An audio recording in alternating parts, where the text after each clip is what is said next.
When we build complex UI using DOM manipulations, things can get real messy real fast.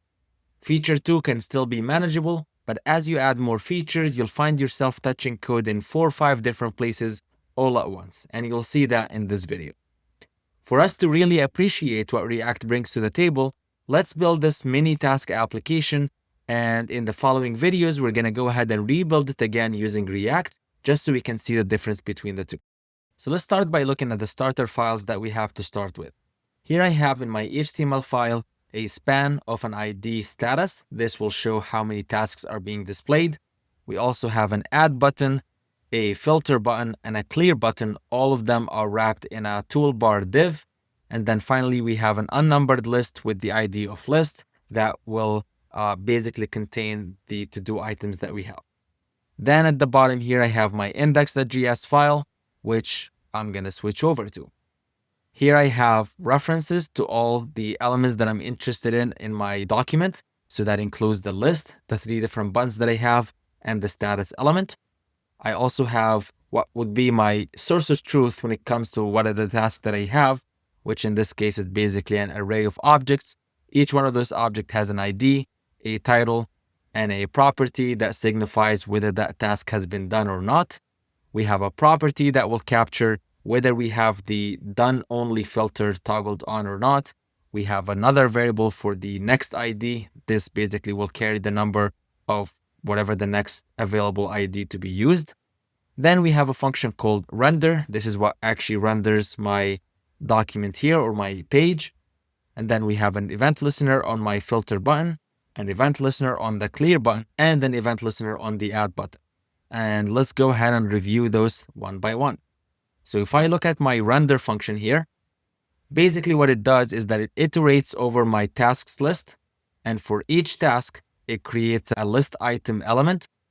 It gives it the data set ID or the data attribute ID. So if I hit inspect on my element here, you see that for each one of my list items, we have this data dash ID, and it carries basically the value of my task ID. Then it modifies the inner HTML of my list item to contain the following. We have a label, and within the label, we have an input of type checkbox. And depending on whether the task is done or not, we add the checked property. So if you look at these 2 items here, you see that they all have this checked property, which indicates or signifies whether you have the check mark or not. And then in the span, this is where we have the title itself being displayed, but we also have a toggle that shows us whether we show the done class or not. If I switch over to my style.css, you'll see that whatever element gets this class, it will have this line through or this strike through style for my text. And it will also change the color for it to be a little gray, as you can see over here. Switch back to my JavaScript. After we've added this class for items that are done, we're also adding an event listener to the input that we have within our list items here.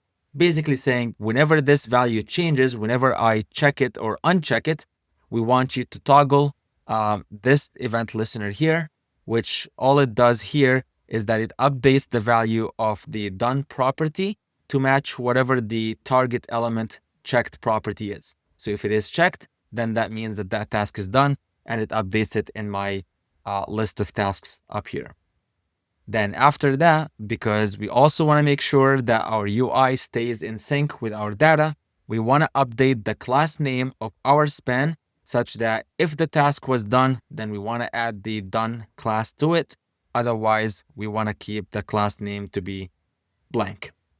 Once we've created our list item, so after all of this right here, we want to make sure that we're appending this list item onto our list in the document over here. And now we call the function, and that's how this UI is being generated. Let's take a look at what do we do when we hit the filter button. So the filter button, first thing it does, it changes the value of whatever the show done only variable was. So if it was true, it will save it to be false. If it was false, it'll be true. After that, we're updating the text content of the button itself. So when I click on this, you see how the text for it is actually changing as well. And the way this works is that it checks, all right, if the show done only was true, then I want you to show this on text. Otherwise, it'll be off. All of these are appended after the show done only text right over here. I could also use backticks for this to simplify my string a little bit. So we're going to do string interpolation. And this here carries the same value essentially. Now, after that, we're iterating over all the children of our list element. So basically all of the list items that we have over here. And for each one of those list items, we're extracting the value of our ID. We extract that from the list item itself, from the data ID property. And then after that, we look through our tasks. So we use the find function, basically looking for whichever the item that has the same ID as the one that we just extracted from the UI.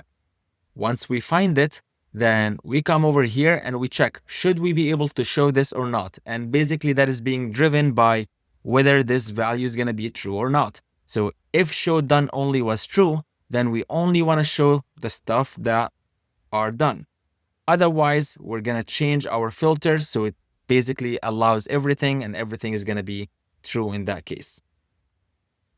Then we look at the list item itself and we change the display value for it to be none if we are deciding to not show this element. So technically, even when I hide my elements here, if I look through my elements, I should still see my last item right here, except that it has this display none, which is how we're making sure that we're not displaying the value of this item on the view. Then we also have the clear button add event listener. And what that does is that it scans through all of my tasks in the tasks list, and it filters them based on whether the done value was true or not.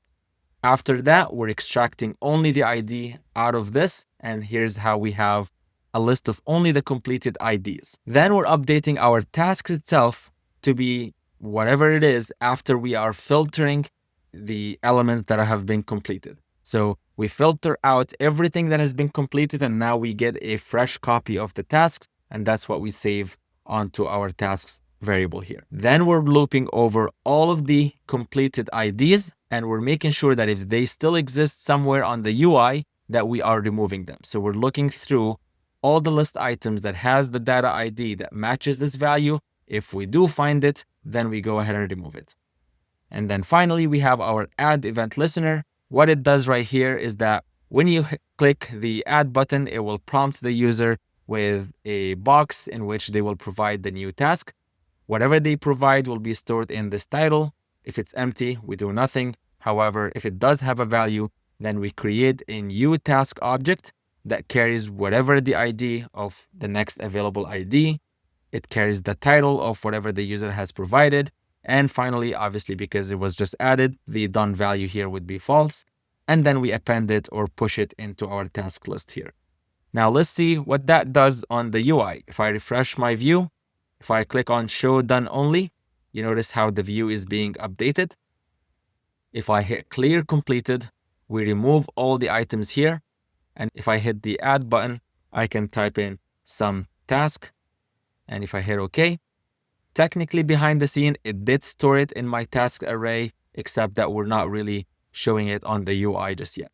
So let's go ahead and start fixing our UI so that everything works correctly, but let's do that in the next video.